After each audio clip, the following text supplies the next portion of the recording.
mais uma vez, mas problema resolvido já. Então vamos nessa. Opa, compartilhar.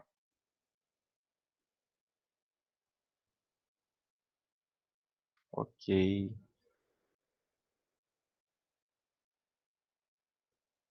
Certinho, compartilhando aí com vocês.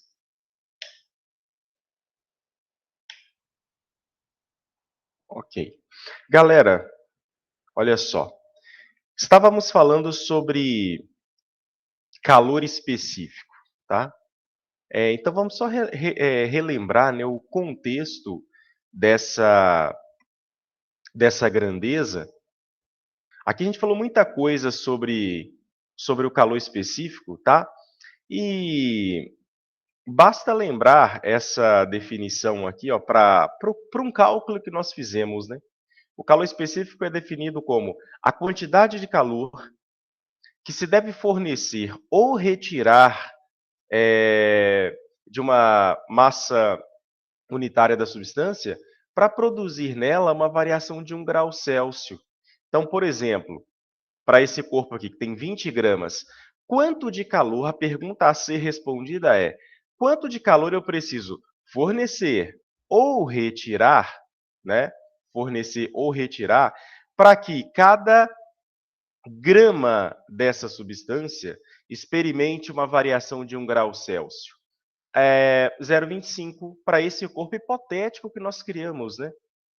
Tipo, eu forneci 500 graus para ele, numa amostra de 20 gramas, e a temperatura variou de 100 graus. Aí você fala assim, professor, mas não é em cima de 20 gramas? Sim, isso aqui foi o total que eu forneci para esse corpo, mas o resultado conta para essa substância a partir de agora, porque eu sei a quantidade de calor por grama, né?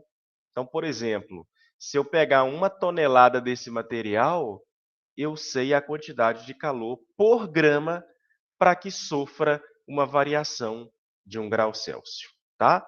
Eh, Gosto sempre de frisar o calor específico da água. 1 caloria por grama grau Celsius. O que significa isso, né? Para que cada grama de água experimente uma variação de 1 grau Celsius, é necessário fornecer ou retirar dela 1 caloria, tá? Dessa tal amostra de 1 grama. Tá bom. E aí nós estávamos num ponto-chave aqui, né? Estávamos num ponto-chave da nossa aula, que isso cai muito em prova, é o seguinte: você querer comparar calor específico com variação de temperatura, eh, como grandezas inversamente proporcionais. Eu falei assim: olha, tem um jeito de fazer isso, né? Tem a maneira correta de você fazer isso. Então, por exemplo, você quer fazer essa comparação? Tá. Então você tem que pegar corpos com massas iguais, tá? Então você tem que pensar assim, olha, as massas que eu vou selecionar devem ser as mesmas, porque senão não faz sentido, porque a massa influencia nesse resultado, né? A massa vai influenciar. Lembrando, você está comparando 2 corpos, né? Para um corpo só, a massa não influencia não, tá, galera? Por exemplo, para esse corpo laranja, aliás, vamos pegar para valor numérico, que é mais fácil. Por exemplo, a água. Não interessa se você tem 1 tonelada de água ou 1 litro. É 1 caloria por grama grau Celsius. Agora, para comparar 2 corpos e para dizer assim, olha, esse tem menos e esse tem mais calor específico, eu preciso igualar as massas. Então, eu seleciono amostras de massas iguais, tá? Forneço a mesma quantidade de calor, claro, porque a quantidade de calor, ela também influencia, né. Então se você igualar as 2 coisas, mesmo calor fornecido, mesma massa, você pode, dizer que calor específico e variação de temperatura são grandezas inversamente proporcionais. Isso aqui é muito, muito, muito importante para entender uma série de coisas, tá? Esse contexto aqui, ele é chamado, esse contexto, né, que a gente está acabando de comentar aqui, Ele é meio que colocado como a inércia térmica dos materiais. O calor específico, ele meio que ganha essa nomenclatura, tá? Então deixa eu escrever aqui, ó. Inércia térmica dos materiais. Por que esse nome?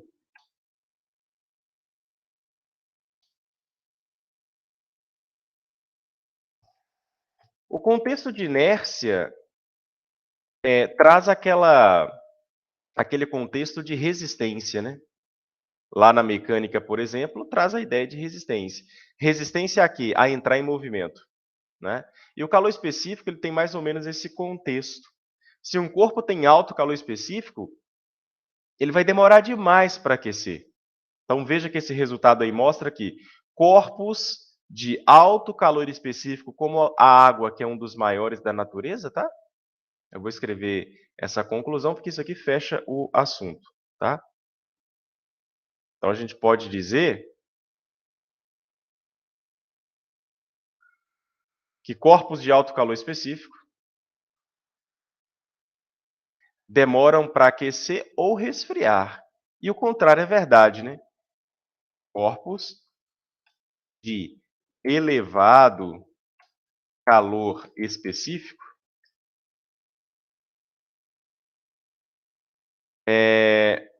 esquentam mais lentamente.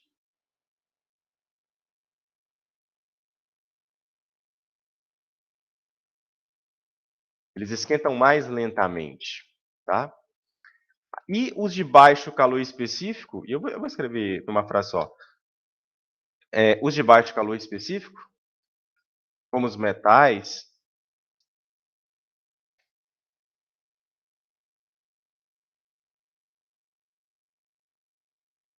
já esquentam rapidamente.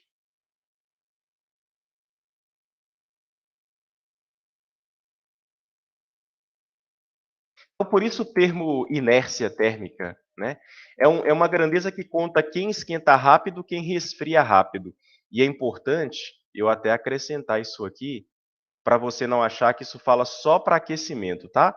Corpos de elevado, corpos de elevado calor específico esquentam ou, vou colocar entre parênteses, ou resfriam mais lentamente.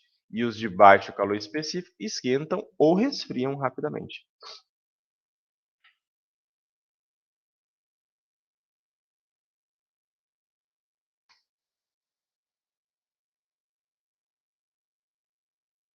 Agora eu vou aqui fechar com chave de ouro esse assunto, propondo um problema. Se você entender esse problema, você entendeu muito sobre a ideia do que é calor específico, tá? Então, deixa eu escrever aqui. Exemplo que fecha, né? Exemplo conceitual. E esse exemplo que eu estou tirando aqui é um exemplo proposto por um livro que é bem colocado como a base teórica de onde muitas questões do Enem são criadas, tá? Então, vamos lá. Bem, imagine-se que você está. Eu vou colocar primeiro o contexto e depois a gente vai escrevendo. Imagina que você está dentro de um quarto. Você está numa região muito fria, tá? Então vamos lá. Você está numa região,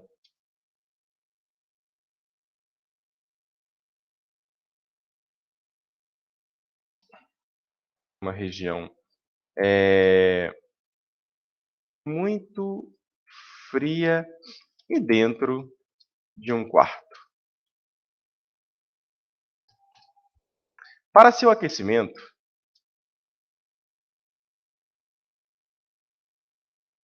para seu aquecimento, você tem a opção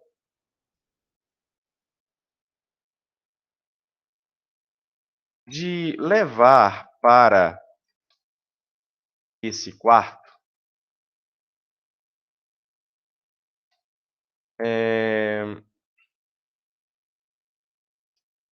10 quilos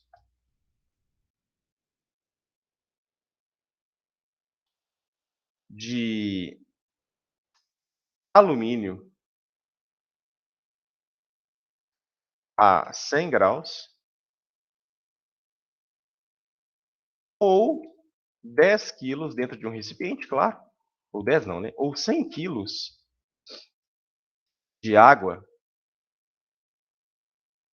a também 100 graus.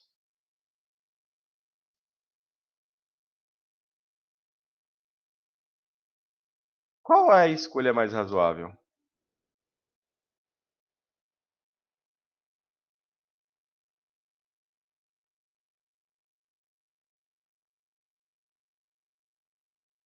Para seu aquecimento,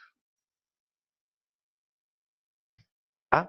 Esse é um exemplo, galera, que fala muito sobre o contexto do assunto, tá? Então, vamos lá de novo. Ó, você está numa região muito fria e dentro de um quarto. Para seu aquecimento, você tem a opção de levar para esse quarto 10 quilos, 10, eu escrevi 100 depois aqui, desculpa. 10 quilos de alumínio a 100 graus Celsius ou 10 quilos de água também 100 graus Celsius. Qual a escolha mais razoável? Bem, deixa eu colocar os dados para vocês aqui. Primeiro, é uma escolha baseada no calor específico, tá? É uma escolha baseada no calor específico. O calor específico da água, a gente já sabe. Tá aqui, ó. Deixa eu colocar.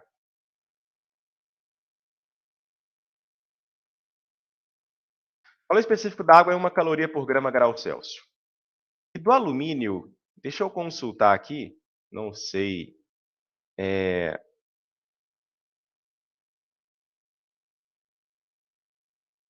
eu pegar o valor do calor específico do alumínio aqui, um minutinho. Calor específico do alumínio.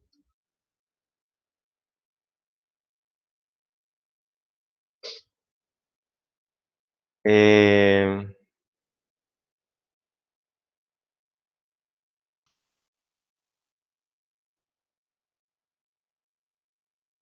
0,22 calorias por grama grau Celsius. Beleza.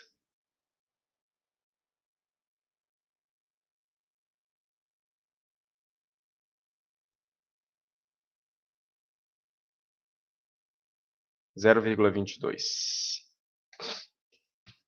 E aí, galera? Qual é a escolha mais razoável?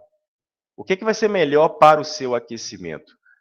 O calor específico da água está dado, o calor específico do alumínio está dado, isso seria fornecido. Lembrando o que foi escrito aqui, né? Os corpos que têm elevado calor específico, como a água,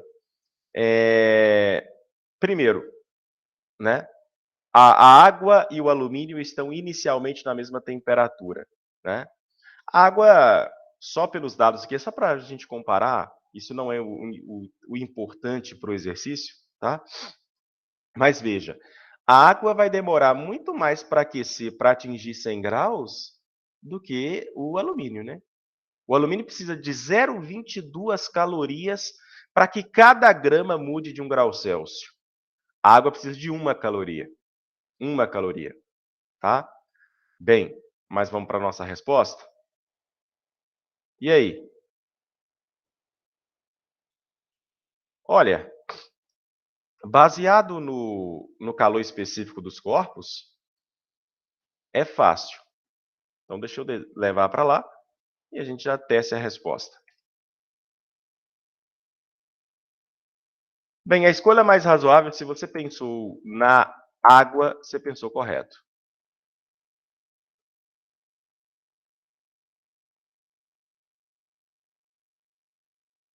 Tá? Se você pensou na água, você pensou de maneira correta. Por quê? Vamos lá. Bem, ambos os materiais, vamos supor que o quarto estava lá a 10 graus, tá? Então, para fins de suposição, então vamos supor que a temperatura do quarto estava a 10 graus Celsius. Então, o que eu tenho que pensar? Que os dois materiais, os 10 quilos de cada um deles, tem que variar de 100 para 10, né? Logo, os corpos resfriarão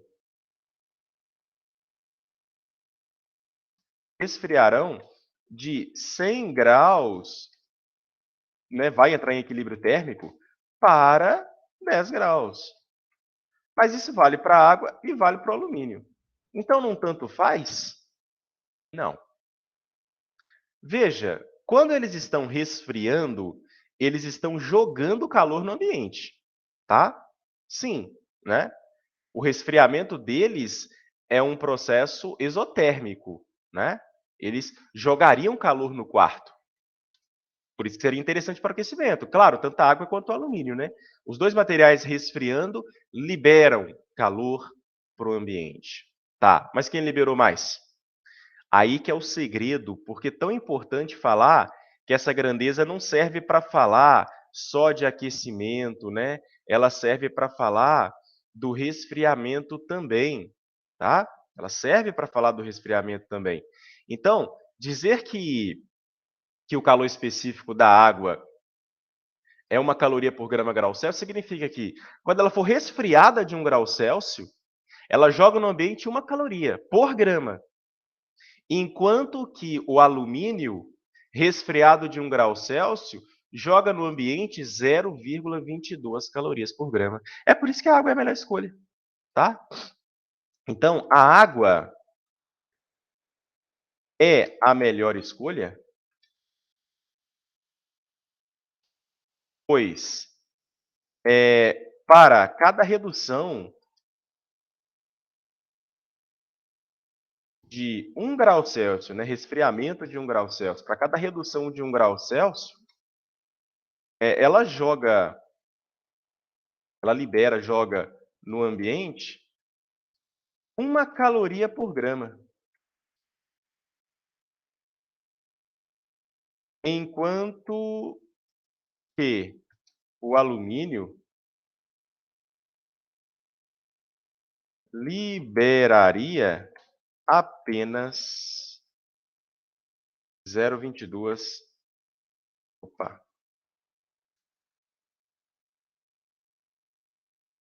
liberaria apenas 0,0,22, oi, 0, acho que deu, agora vai, 0,22 calorias por cada grama.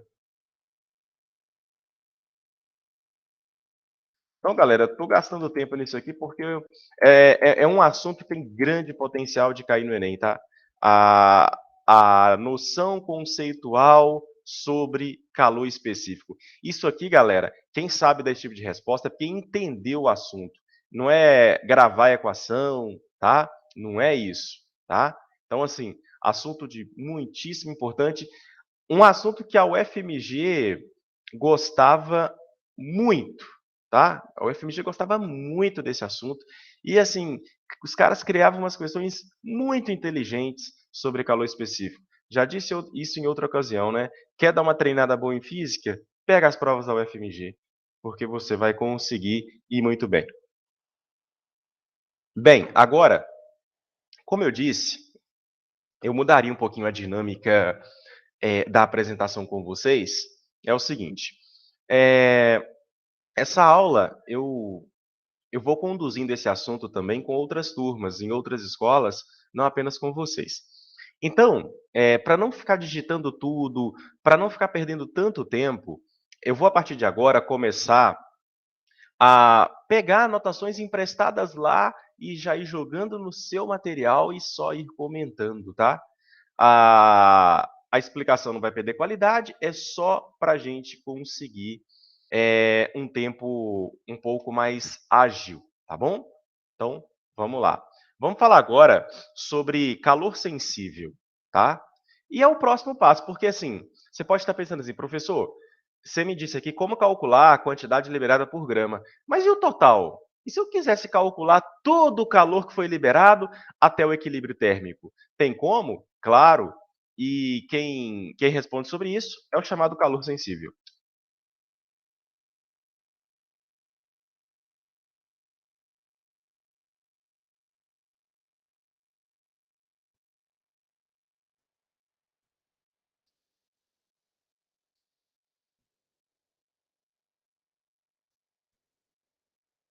Beleza. Calor sensível, vamos ver o que é isso. Bem, para a gente conversa, calor sensível é aquele calor que faz mudar a temperatura dos corpos. Ah, professor, mas todo calor faz isso. Não, não, não. Na mudança de fase, você aprende isso muito lá na química, né? Quando um corpo tá, uma substância pura está mudando de fase, ele está mudando de fase a temperatura constante e o calor continua sendo fornecido a ele, tá? Então, o calor sensível, deixa eu já ajustar aqui na outra turma, que eu vou pegar as ideias com vocês. Então, olha só, já coloco aqui essa definição não vai caber aqui, eu vou escrever essa aqui mesmo. Então, o calor sensível é, é aquela energia térmica, vou pegar mais equações também para não ter que ficar digitando tanto, né? É a energia térmica que causa, aliás,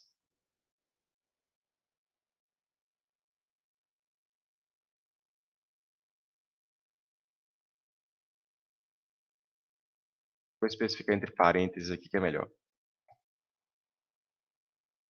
É a energia térmica que causa ou que produz variação de temperatura quando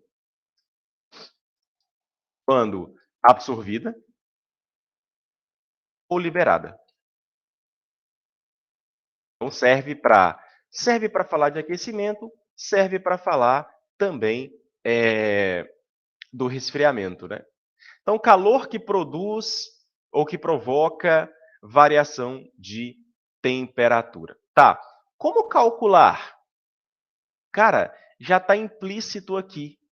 A equação do calor específico já é a porta para fazer esse cálculo. Veja bem, olha aqui. Eu vou pegar aqui, ó, já a equação pronta. Expressão do calor específico. Só tô achando que não vai dar para colar diretamente não, viu? E vai vir grande demais. Deixa eu ver se eu vou conseguir. Ah, não, mas só trocar o... Deixa eu ver se só trocar o tamanho vai. Vai. Só não vai dar as caixinhas aqui.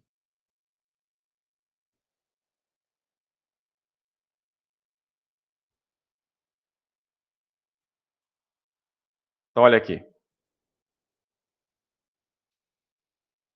As expressões para o calor, a expressão para o calor sensível. Veja que ela nasce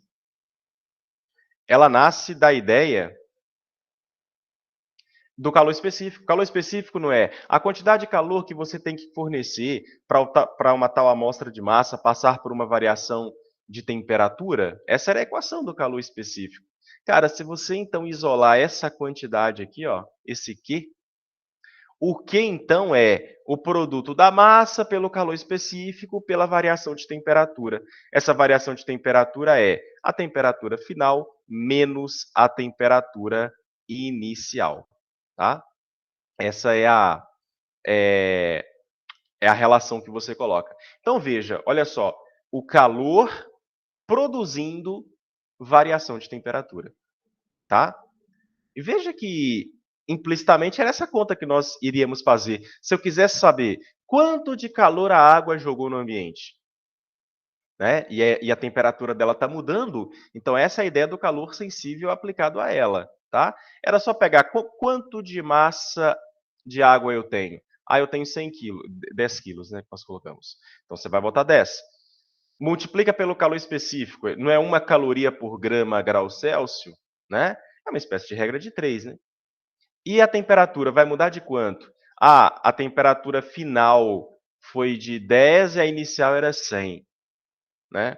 E veja que nesse cálculo ia dar negativo. Sim, é a primeira coisa que eu quero falar aqui, tá? A primeira coisa que eu quero falar aqui. Calor tem sinal, tá? Calor tem sinal. E quem define o sinal já está destacado em azul para você, a relação das cores, para te mostrar o seguinte: quem pode determinar o sinal do calor é a variação de temperatura. Porque não tem calor específico negativo, não tem massa negativa, tá? Então, o calor, ele vai definir isso aí. Então, por exemplo, se a temperatura final, galera, for menor que a inicial, é processo exotérmico, né? Está resfriando. E um valor final menos um inicial maior vai dar negativo mesmo, tá? Então, acho que eu tenho até essa anotação já. eh, Deixa eu ver se vai ficar bacana esse quadrinho lá. Reduzir ele aqui.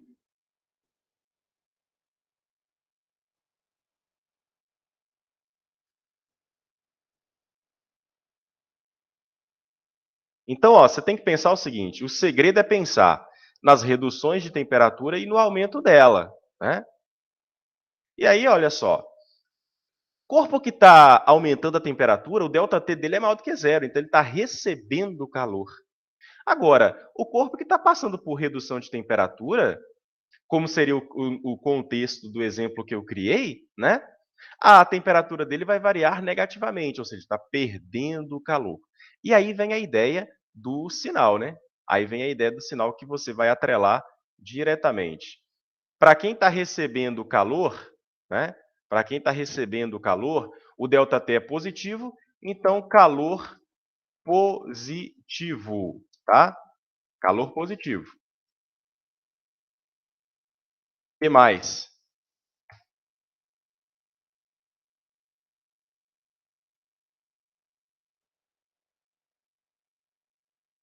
Beleza? Agora, para aquele corpo que está passando por redução de temperatura, essa relação de sinais aqui, galera, ela vai ser muito importante, tá? Até o fim da matéria, lá na termodinâmica. Tá perdendo calor? É processo exotérmico, né? É processo exo.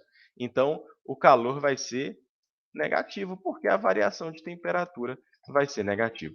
Veja que o sinal aqui é um contexto natural, ou seja, ele aparece naturalmente, não é meramente uma definição, tá? Não é porque alguém quis assim, vamos adotar desse jeito. Não, tá? Não foi porque alguém quis adotar. Veja que a equação matemática conduz para ser assim, tá? Deixa eu só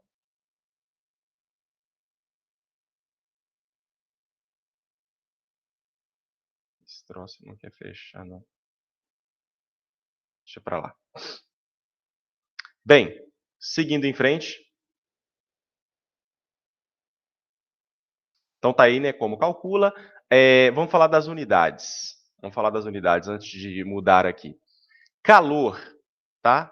Calor, ele pode ser medido em calorias ou joule, tá? E uma caloria vale 4,2 joules, tá? Então deixa eu falar algumas coisas aqui importantes. Algumas coisas importantes sobre calor, mas que você sabe bastante, tá? Então rapidinho aqui, ó. Coisas que eu não posso esquecer sobre calor. Vou falar de 3 aqui.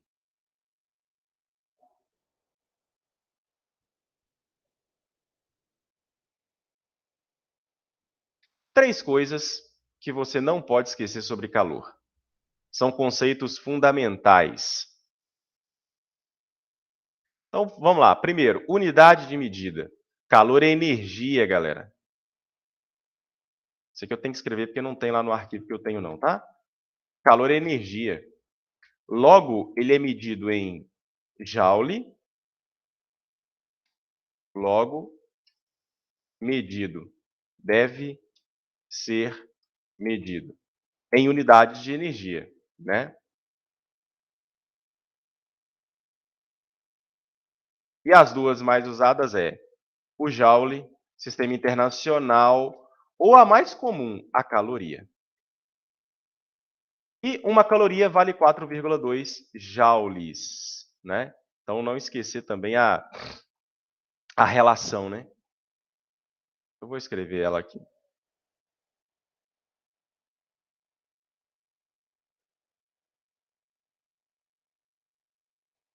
Então, lembro a você que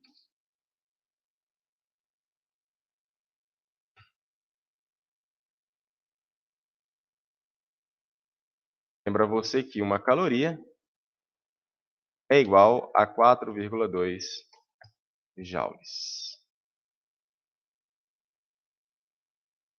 Bacana. Segunda coisa que você precisa lembrar de calor é com relação ao seu fluxo espontâneo, tá? Com relação ao seu fluxo espontâneo, é o seguinte: o calor flui espontaneamente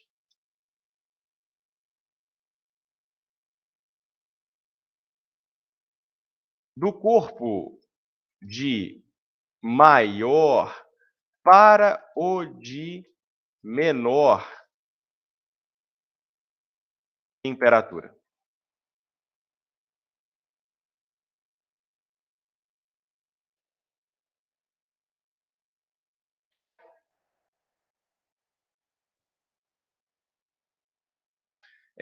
O calor flui espontaneamente do corpo de maior para o de menor temperatura.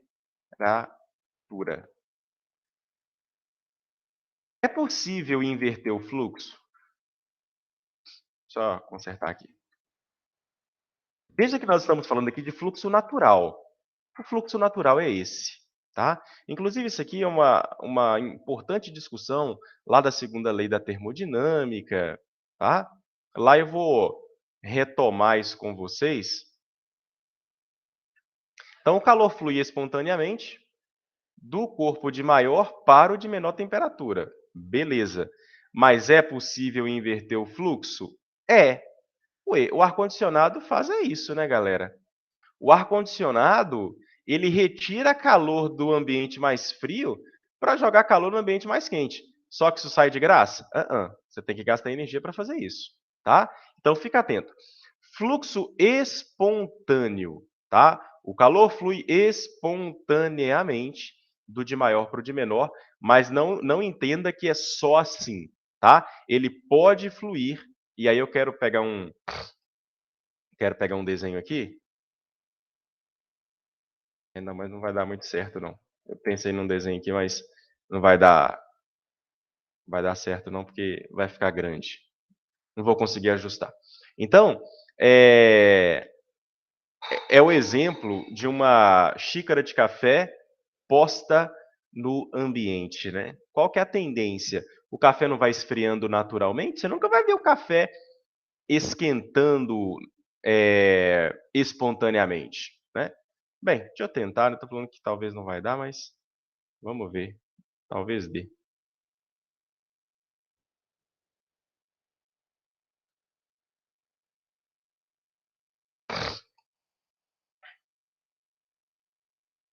Eu gosto bem desse exemplo, acho que ele ajuda a lembrar. Vamos ver se vai. Eu acho que não vai dar compatibilidade. Ixi, ficou gigante.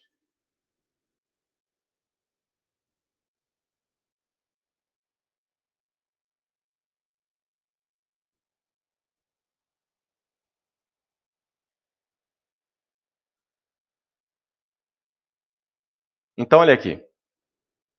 É desse fluxo aqui que eu estou falando, ó. Então, você tem lá, você tem uma xícara de café.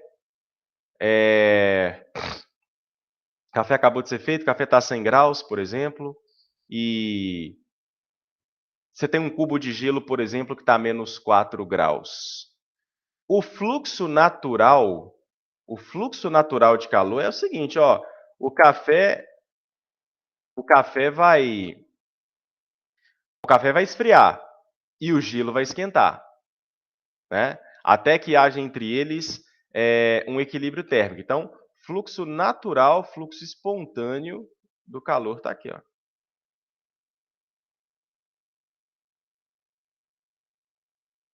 O fluxo natural.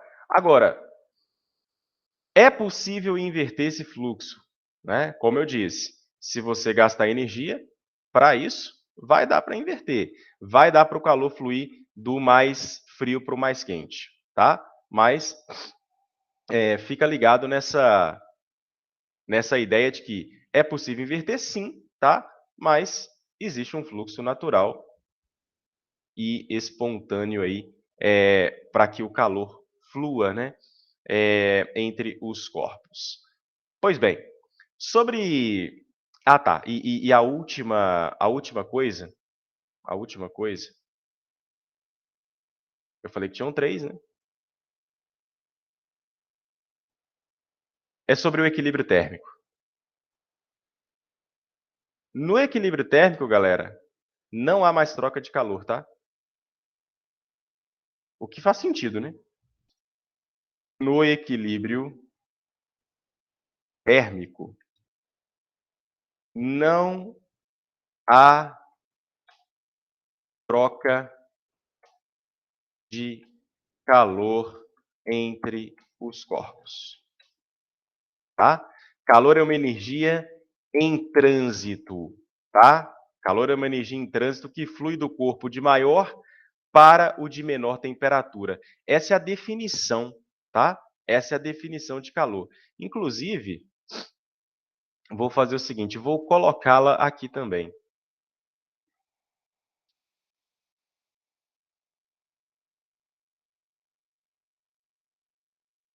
Para ser a quarta coisa,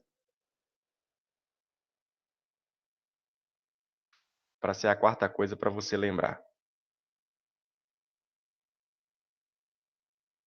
Então, energia térmica, né, o calor deve ser lembrado como energia térmica que flui, uma energia térmica em trânsito, coisa importante,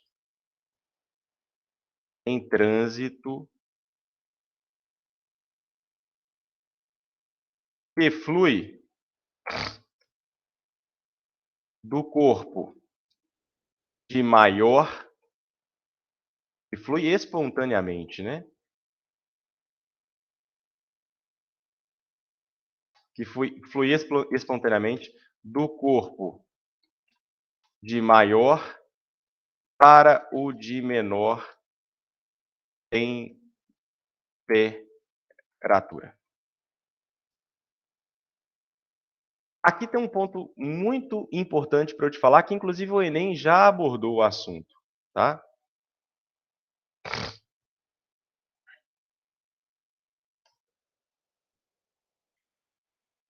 Que inclusive ele já abordou, eu estou escrevendo espontaneamente com um X ali, que estava errado.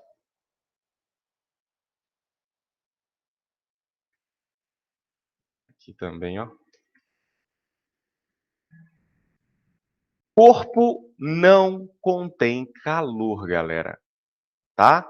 É uma energia que só existe nesse contexto aqui, ó.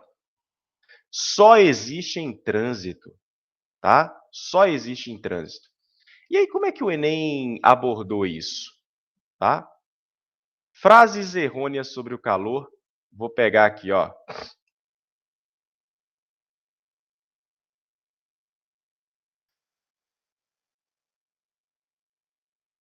Frases com esse contexto aqui, ó.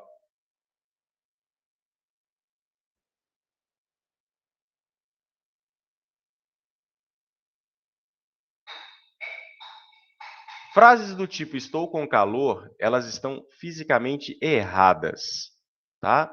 Não existe essa associação para calor. Por quê? Nenhum corpo contém calor, tá? Então, toda vez que algo tentar associar assim, calor com algo contido, está errado, tá? Não existe essa associação. É uma energia em trânsito. Então, nada pode acumular calor, nada pode ter calor. Mas o que os corpos acumulam? Energia térmica, tá? Mas o conceito físico correto, tá? E o Enem já cobrou isso, tá? Numa questão puramente conceitual, tá? Posso falar que, hoje estou com muito calor? Não, tá? Esse corpo tem muito calor? Também não. Como é que seria o correto? Esse corpo tem muita energia térmica, ou hoje a temperatura está muito elevada, tá? E não estou com calor, tá? Então, frases com esse contexto, tá? Você tira fora que está errado, tá bom? Beleza. Então, vamos em frente. Então, isso aqui era só essa curiosidade sobre calor, coisas que eu precisava falar sobre essa grandeza. Agora, vamos falar do outro tipo de calor, que é o calor latente, o calor que vai na mudança de fase, tá? Então, vamos lá.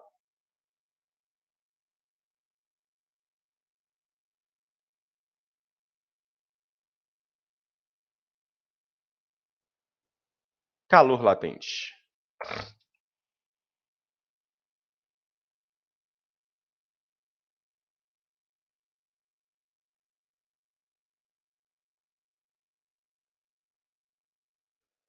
O calor latente, galera, diferentemente do sensível, né, ele vai ser utilizado para mudar o estado de agregação molecular, tá? Energia térmica que muda o estado de agregação, né? E a gente vai lembrar que toda substância pura, ao mudar de fase, muda a uma temperatura constante, né? Então vamos nessa? Deixa eu pegar aqui emprestado algumas coisas. Falamos do calor sensível, vamos lá, calor latente. Então, aqui, ó, vou começar com uma pergunta referente à imagem. Então, eu vou usar aqui porque eu já vou pegar a imagem e já me adianta.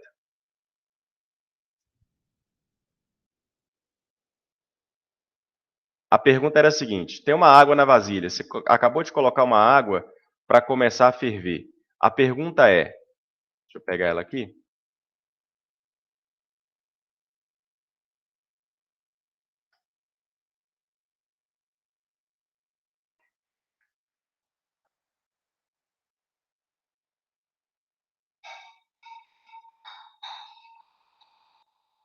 Então, olha, qual a quantidade de calor seria necessária para vaporizar completamente a água na vasilha? Quanto de calor eu vou gastar para isso? Tá? Só no processo de vaporização, tá? Porque no processo de aquecimento, você já sabe fazer a conta, né? No processo de aquecimento, calor sensível, né? Calor sensível, tá? Beleza. Então, mas e agora? E para responder esse problema? Bem, para responder esse problema, vamos lá definir o que é calor latente.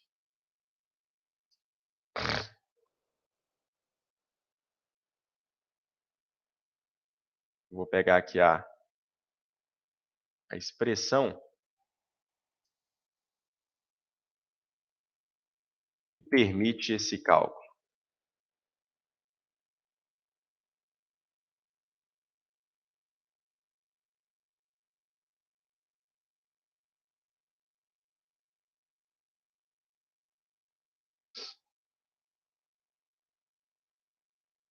Beleza?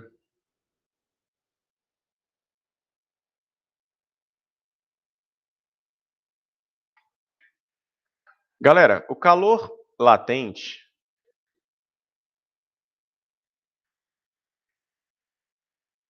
é definido dessa maneira aqui, ó. O L, tá? Expressão matemática para o calor latente. Deixa eu aumentar essa aqui.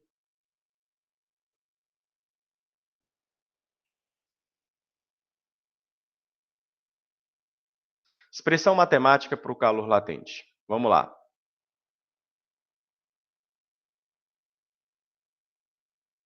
Olha aqui. Veja que não apareceu temperatura no meio da história e não vai aparecer agora, tá? Não vai aparecer. Quando você faz essa conta, calor por unidade de massa, calor por unidade de massa, você está tentando responder exatamente a pergunta anterior, tá? Quanto de água, desculpa, quanto de calor eu preciso para vaporizar? Mas quem que você vai vaporizar, galera? Uma quantidade de matéria. Então é tentar responder assim: qual a quantidade de calor para vaporizar aquela massa total presente? Então essa conta, calor por unidade de massa, é a própria expressão matemática para o tal calor latente. Então deixa eu te dar um exemplo aqui. Olha aqui. O caso da água.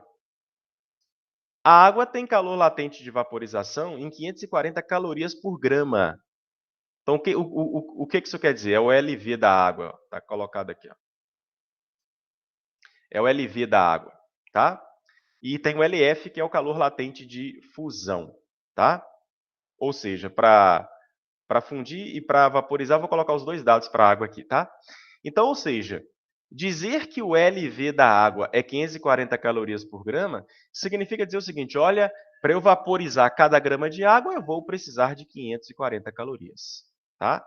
Então, o L é o calor latente, tá?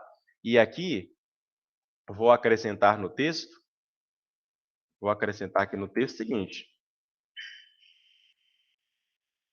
para a água, o calor latente de fusão, chamado LF, fusão, e quando a gente falar fusão, galera, a gente está falando nos dois sentidos, tá? Assim como a vaporização serve para a ideia de líquido-vapor ou vapor-líquido, a fusão aqui é só um termo, mas para significar a transição sólido-líquido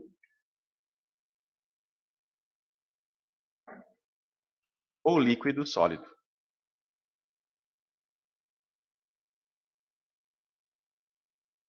Então, o LF, calor latente de fusão. O calor latente de fusão para água é de 80 calorias só. É bem menor, tá? É bem menor, tá? Então, LV, 540 calorias por grama, LF, 80 calorias por grama.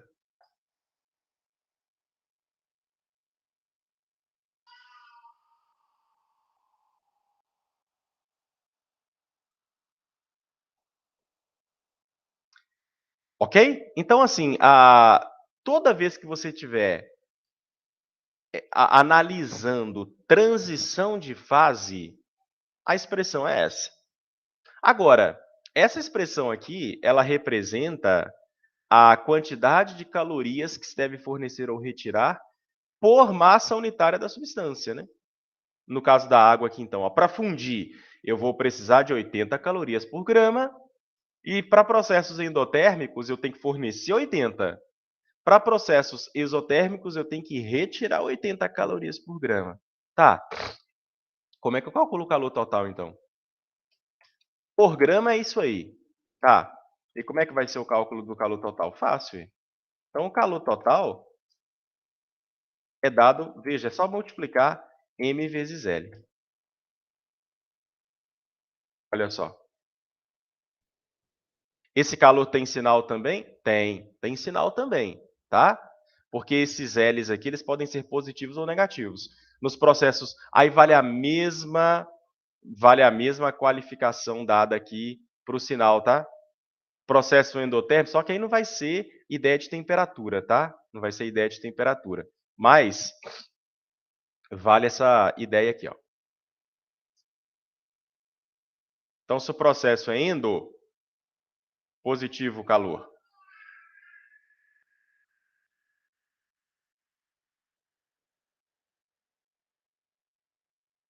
Tá? Então, vou colocar aqui, ó. Endotérmico, você está fornecendo calor positivo. Processo endotérmico, calor mais. Que mais? Ah, não, o processo é exo. O corpo está liberando calor.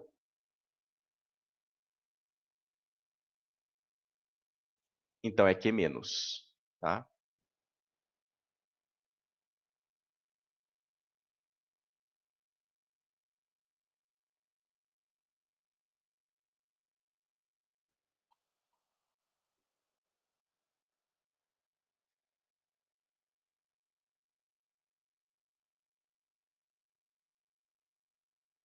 Então, vale a mesma ideia, tá? Mesma ideia. Lá também eu atrelei a variação de temperatura por causa da equação, mas lá também tá nas entrelinhas a ideia dos processos endo e exo, tá? Então, galera, as definições são bem fáceis, bem objetivas, né? Como é que eu defino o calor latente? É aquela quantidade de calor por unidade de massa para fazer fundir, né, aquela determinada substância, tá?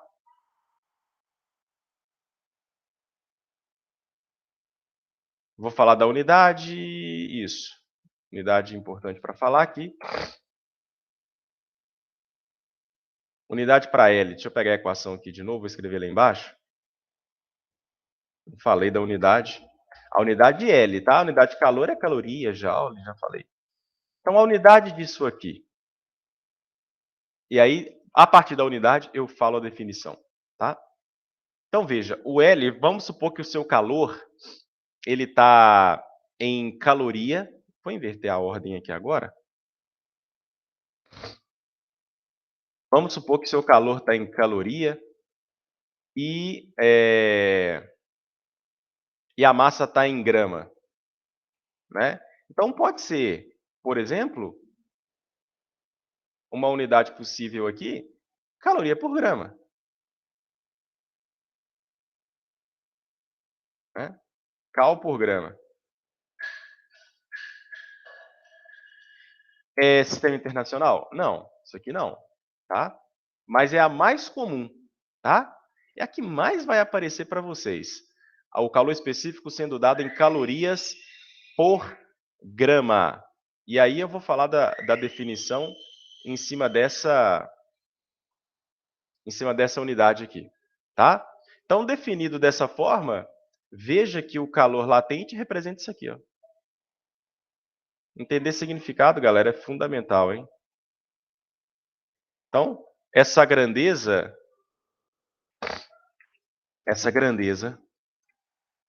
representa a quantidade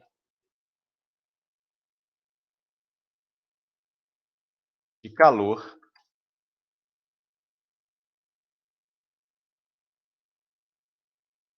eu vou definir para essa unidade, tá? Essa grandeza representa a quantidade de calor que se deve fornecer ou retirar para que cada grama da substância mude de fase. Calor utilizado para mudar a agregação molecular, tá? É muito importante enxergar isso. Enquanto eu era aluno de cursinho, uma vez um professor fez uma pergunta sobre isso e eu não soube responder. E eu vou fazer a mesma pergunta. Essa pergunta está nos meus slides sobre essas aulas aqui. Eu fiz questão de escrevê-lo. Eu fui lá no meu caderno, que eu tenho meu caderno do cursinho até hoje. Eu fui lá, busquei a pergunta, botei no slide e falei, cara, eu não soube responder no dia. Será que os meus alunos sabem? Né? E o professor escreveu assim, olha, quando você coloca a água no fogão e ela atinge 100 graus, a água para de aumentar a temperatura em 100 graus, mas o calor continua sendo fornecido.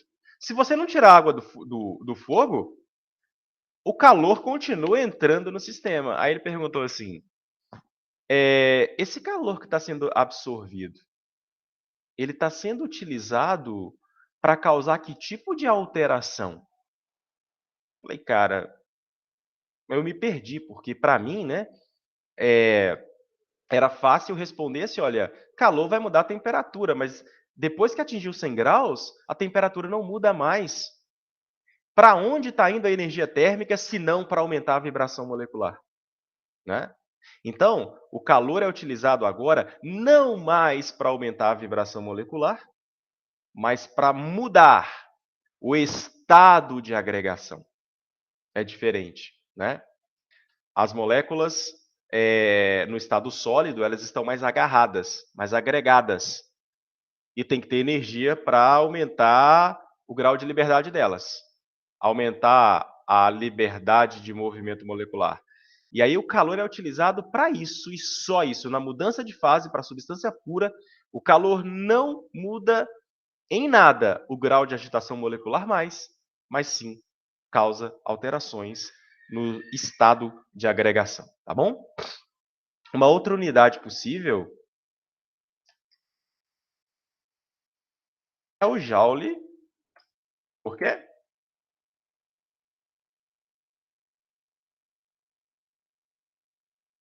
A gente poderia trocar caloria por joule. Ah, professor, eu sei converter. Sabe, uma caloria, você sabe converter. Você não vai ficar em apuros se você tiver que converter de uma unidade para outra. Você sabe mudar de caloria para joule, é só botar o fator de conversão. Sabe mudar de grama para quilograma, claro, né? Joule por quilograma. Como é que escreve isso em unidade? J maiúsculo, quilograma. Joule por quilo, tá? Agora, deixa eu dar uma dica para vocês. Dica de ouro aqui, tá? Na hora de se você tiver que fazer alguma alteração de unidade, e normalmente você vai ter que fazer essa alteração de unidade, em algum contexto ou outro, ajuste as unidades para os calores específico e latente. É melhor do que você alterar o calor específico ou o calor latente. Mude as outras grandezas. O seu calor específico tem caloria por grama, então bota a massa em grama, é mais fácil, tá? Do que mudar, porque ali você tem que mudar duas coisas, você viu, né? Então é melhor ajustar as unidades individuais do que mudar uma unidade mista. Isso vale para qualquer outro ramo da física, tá? Beleza. Tá bom, galera. Agora chegou a hora de juntar isso tudo num contexto só, calores latente e específico, desculpa, calores, calores latente e específico, para mostrar a tal curva de aquecimento. Então vamos lá.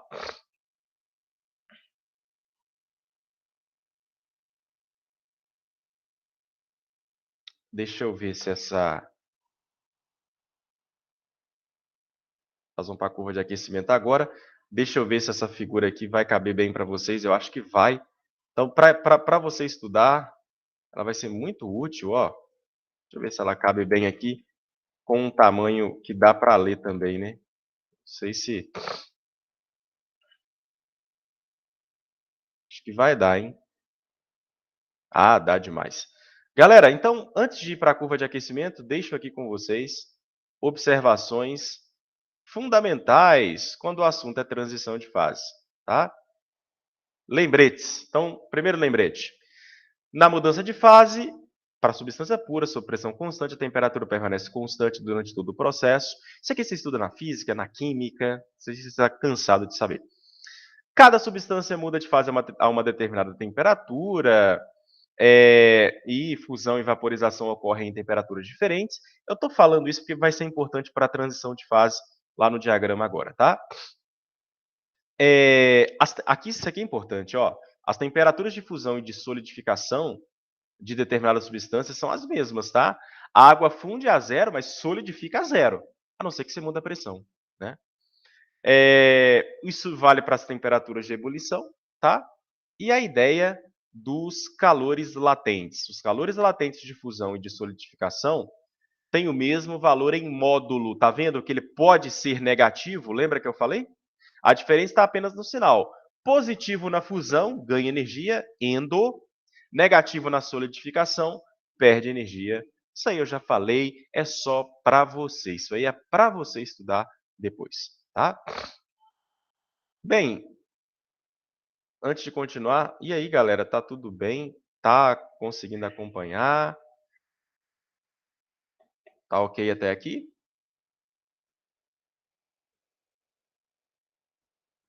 Beleza. Então vamos lá. Agora a gente vai unir isso tudo numa coisa chamada curva de aquecimento. Ó, vou fazer uma aposta aqui. Eu acho que esse ano vai cair curva de aquecimento no Enem, hein?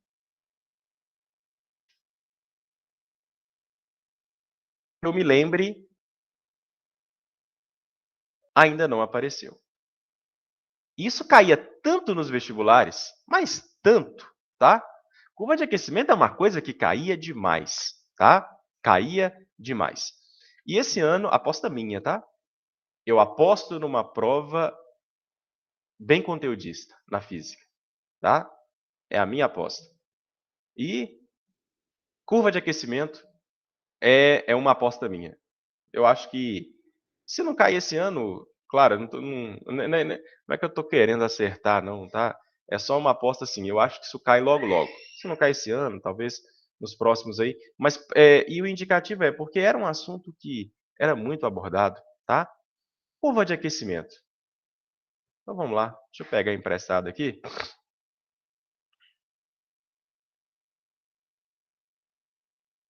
E aí a gente vai escrevendo assim como eu fui escrevendo aqui a as outras coisas, que era só a figura, para não ter que para não ter que.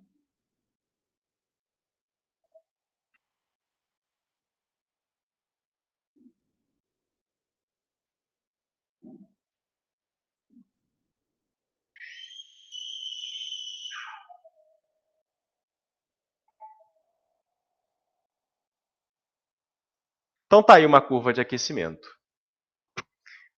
Um corpo sendo aquecido, né, galera? É isso que significa, tá? Bem, aqui tem uma perguntinha.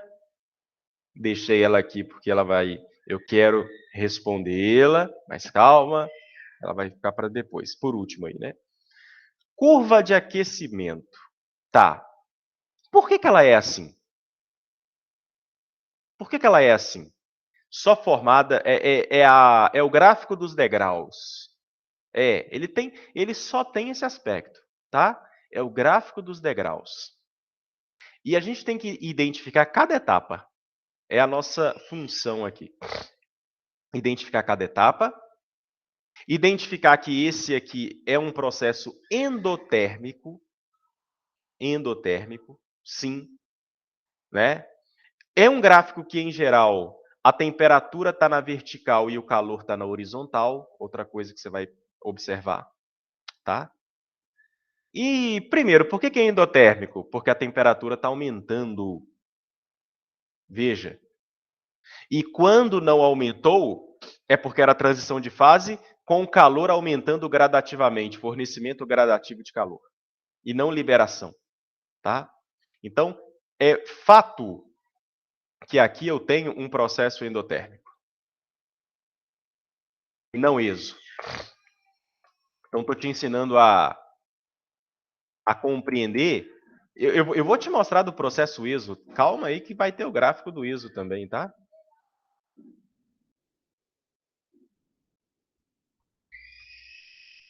Calma aí que vai ter o do exo. Tá bom. Outra coisa. Esse gráfico poderia simbolizar, sim, a água. Por quê? Porque a fusão está acontecendo a 0 graus. Ah, mas como é que eu enxergo isso, professor? Vamos lá agora. Primeiro, deixa eu te explicar por que são retas. Vamos lá. As retas inclinadas. Por quê? Vamos lá. Equação do calor sensível.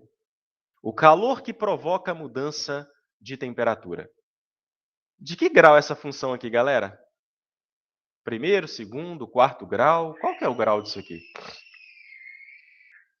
Não é uma função linear do primeiro grau? Né? Primeiro grau, olha aqui. Q igual a mc delta t, quando você olha para Q igual a mc delta t, você está vendo uma função linear. O calor aumenta linearmente com a temperatura, porque a massa é uma constante e o calor específico é uma constante. Função linear, tá? Vou até escrever isso aqui, ó, porque aí quando você estiver estudando, você já vai conectar uma coisa com a outra e vai lembrar lá na frente, tá? Ou seja, o gráfico disso é uma reta, galera. Tem que ser, tá? Deixa eu dar uma subida nessa frase, que aí não embola aqui. Então, ó, escrevi no cantinho que eu levo para lá. Função linear. Gráfico é uma reta.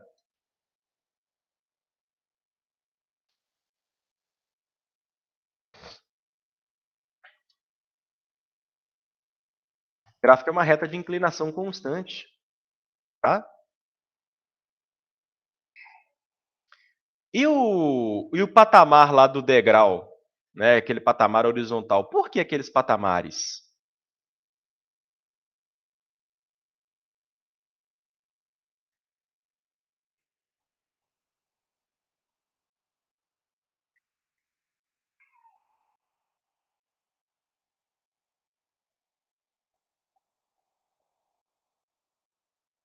Beleza.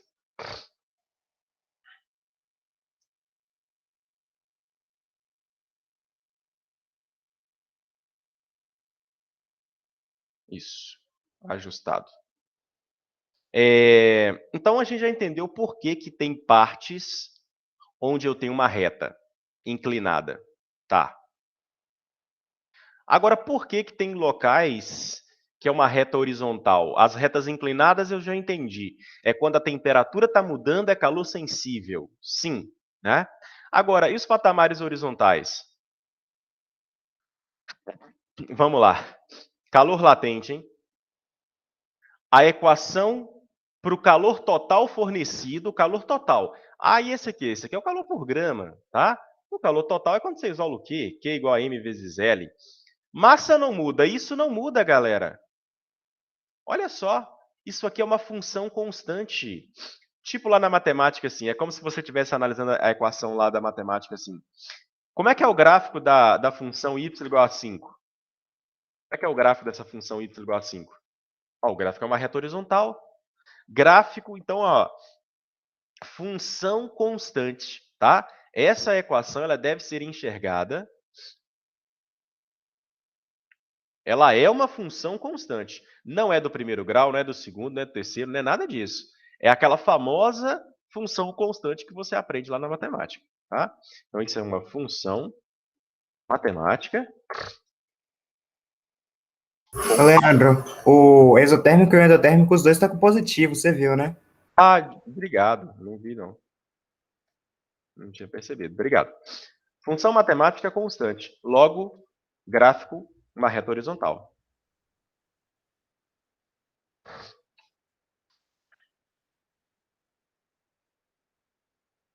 O gráfico é uma reta horizontal, tá?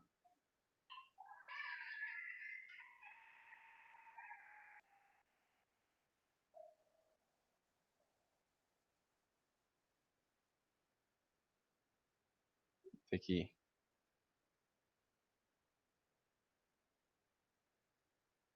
Isso aí, tá? Então, isso justifica, tá? Isso justifica o porquê que toda a curva de aquecimento é assim. Toda, de substância pura, tá? Você tem, então, esses degraus aí. Reta inclinada, patamar horizontal. Reta inclinada, patamar horizontal. Tá bom. E aqui, galera, o que representa cada etapa? Então, tá escrito ali, ó. O que é o A, o que é o B? O A. Isso aqui a gente está pensando em água, tá? Gráfico da água. Você vai entender por quê. O gráfico da água tem esse aspecto. Até porque, olha aqui, ó. Olha a vaporização ocorrendo a 100, né? Então, olha, você tinha uma amostra de gelo a menos 20. Você tinha uma amostra de gelo a menos 20. E o objetivo aqui é chegar no vapor, tá? Eu quero sair de gelo e chegar em vapor. E como é que eu faço? Como é que eu acompanho, né? Todo o processo, tá? Então, primeiro você vai aquecer o gelo até 0 graus. Vai de menos 20 para 0. Então, como é que eu calculo? Deixa eu ver se eu tenho as equações já calculadas aqui. Ah, tenho sim. É isso que eu quero fazer lá. Eu já vou pegando emprestado aqui.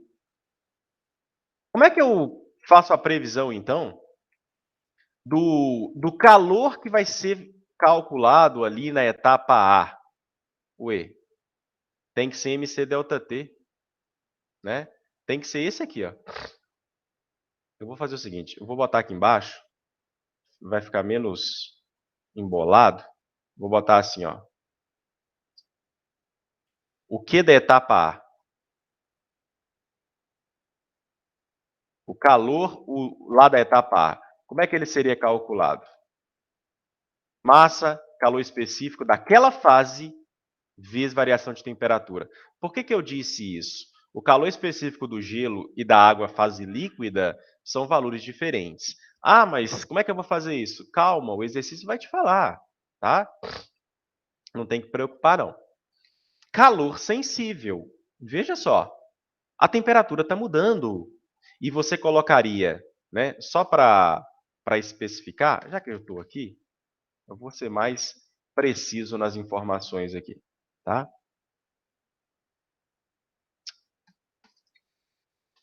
Então, galera,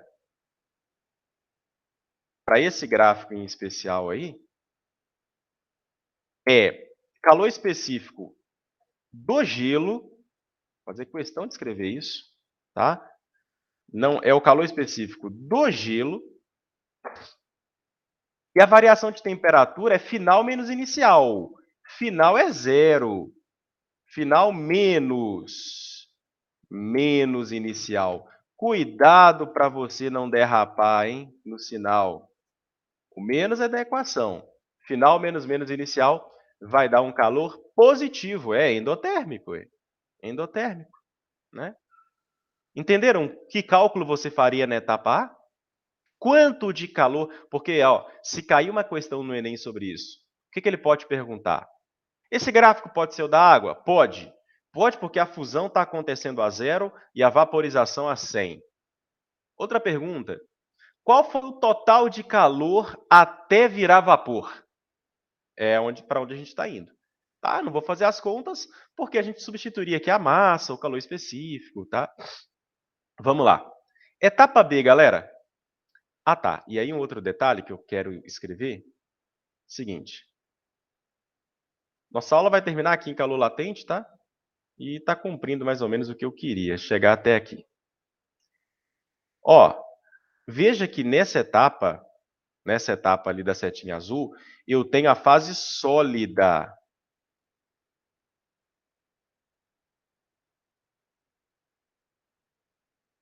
Eu tenho a fase sólida.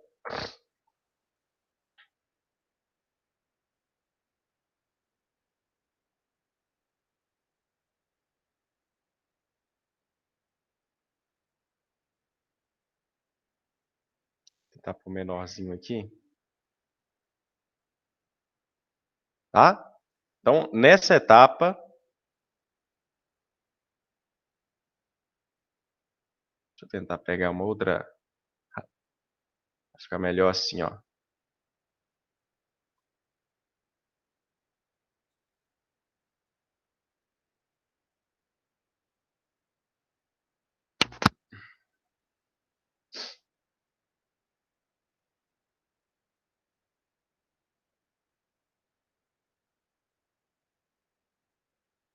Para não ficar em cima da letra. Então, a parte A é a parte sólida da matéria, tá? O que seria a parte B? Galera, a parte B é onde está acontecendo a fusão. Na parte B, você tem uma transição de fase. Logo, quais são as fases? Uma outra pergunta que uma questão poderia colocar para você. Quais são as fases na etapa B? Só sólido? Só líquido? Não, as duas, tá? Na etapa B, você tem sólido mais líquido. E como é que eu faria a conta? Como é que eu faria a conta? Assim, ó.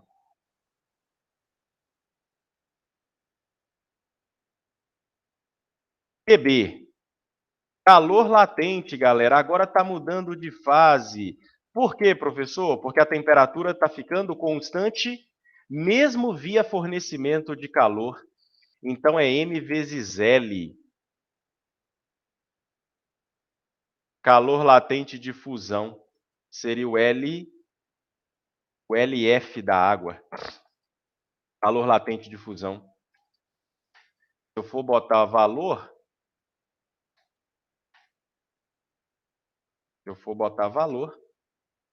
lembra que o LF é 80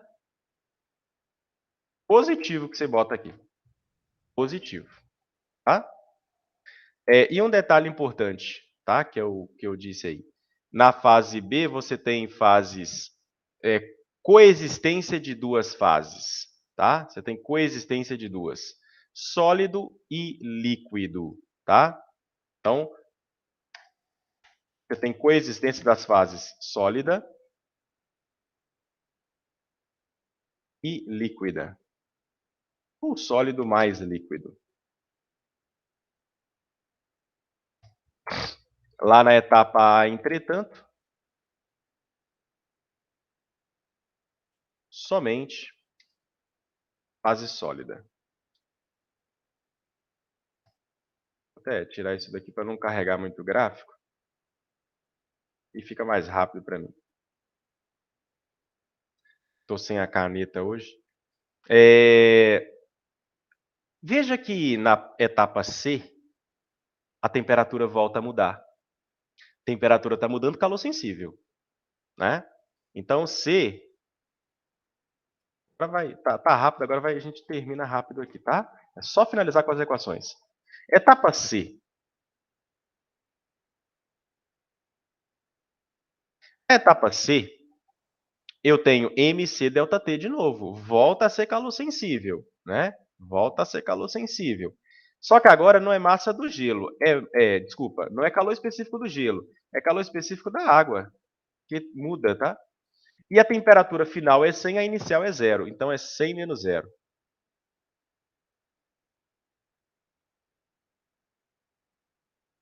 Vai dar endotérmico fácil, né? Não tem como isso dar negativo. Lembrando que agora é fase líquida. Vou ter que tirar os espaços aqui, senão não vai caber, não.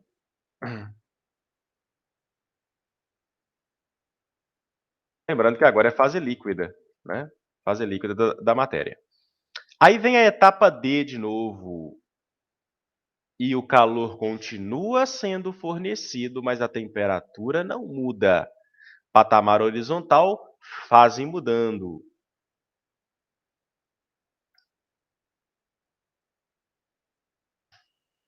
ED.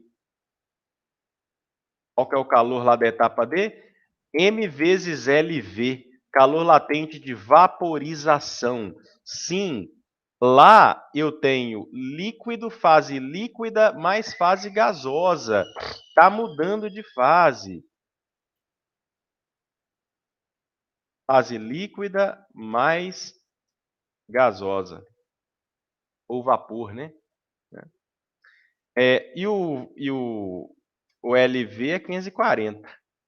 LV é 540, tá? Bem, a conta vai fechar. A conta vai fechar com a etapa E, que é o aquecimento. Galera, vocês perceberam aqui, né? Cada etapa tem escrito aqui também o que está acontecendo, né? Aquecimento da água até 100, ebulição da água a uma temperatura constante de 100, e a etapa E volta a ser aquecimento. Apareceu aquecimento ou resfriamento, é calor sensível. Então, como é que você calcula?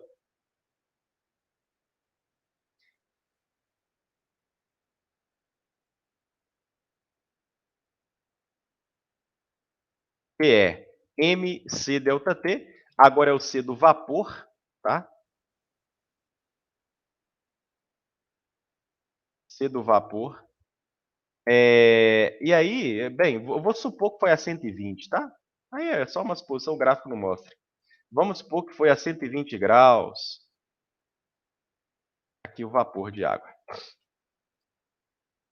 Então, como é que isso cai? Como é que isso cai nas principais questões, né? Olha, qual a quantidade total de calor que eu vou precisar? Olha aí, né? Olha como é que você faz essa conta. E depois de feitas as contas individuais, galera, como é que você vai chegar no total? Somar tudo isso, né? Somar tudo isso, tá? Professor, esses valores dos calores específicos, eu tenho que decorar? Não, em geral não. Do calor latente? Não, tá? Em geral é dado. Em geral é dado. Eu recomendo talvez você memorizar o da água, mas acho difícil também o Enem cobrar memorização disso, tá? Agora vamos para a nossa perguntinha final aqui? E aí, alguém pensou na... Alguém conseguiu tempo para pensar nisso aqui, ó? Quando o calor é fornecido a uma taxa constante ao longo do tempo, observamos que observamos maior tempo para a vaporização da água do que para a fusão. Por quê? Por que que para... olha o patamar da fusão, ele é mais curto. Olha o patamar da vaporização, ele é muito largo. Por quê? Galera, o segredo está nas ligações de hidrogênio da fase líquida.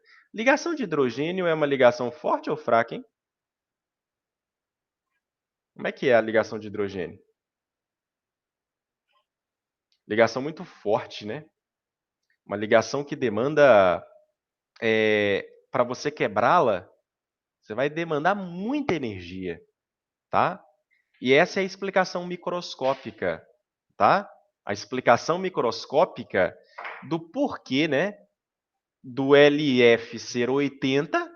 Olha aqui, o LF é só 80 calorias por grama, ou seja, para cada grama eu só preciso fornecer 80. Agora, quando vai para a fase líquida, isso já salta para 540 calorias por grama, né? A explicação microscópica é as fortes ligações de hidrogênio existentes na fase líquida, tá? Que demanda uma quantidade muito grande de energia para você quebrá-las. Você não quer quebrar essas ligações para ir para o estado de vapor, né? Então, isso demandaria bastante energia. Beleza, na aula que vem, eu vou mostrar para vocês a curva do exotérmico. Aí é a escadinha descendo. O endo é a escadinha subindo, o exo é a escadinha descendo, mas a boa notícia é que as contas são as mesmas, né? Só vai mudar o sinal. Isso. Só muda o sinal. Isso está escrito aqui, ó. Depois, quando você lê isso com calma, isso tá... é um lembrete para você importante ali. Galera, se eu gastei, tipo, 6.000 calorias na vaporização, quanto eu vou gastar na liquefação?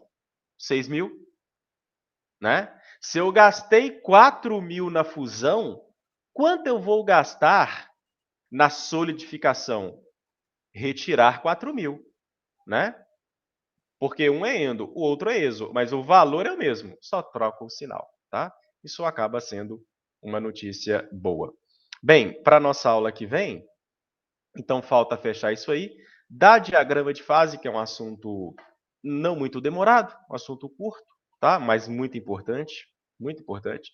E aí fica faltando dar fluxo de calor, transferência de calor e gases e primeira lei, para a gente encerrar a física térmica, tá? Então, física térmica eu encerro, olha só, hein? Olha só, galera, não perca o foco. Não perca o foco, porque eu vou conseguir vencer esse conteúdo com vocês. Eu sei que, porque, por exemplo, a gente começou com muitos alunos e agora a gente está com um pouquinho. É natural o desânimo, porque fica uma aula assim, numa dinâmica às vezes mais pesada, muita informação ao mesmo tempo, mas a gente começou mais tarde, né? Então, assim, mas a gente vai vencer com folga, porque dentro do mês de setembro eu encerro a térmica, né? O Netércio vai dar a ótica, e a gente vai dividir ondas. Aí lá em outubro, eu vou dar um pedaço de ondas para vocês, tá? Fechando os nossos encontros aos sábados, tá? Então, não perca o foco não. Essa aula aqui eu que vou ter que subir ela, porque como eu que criei o link, né? Tem que avisar a Silvana que esse link tá viciado aí com alguma coisa. Vou subir o link e aí peço só mais um minutinho para vocês para mostrar o seguinte, ó. Deixa eu parar a gravação aqui.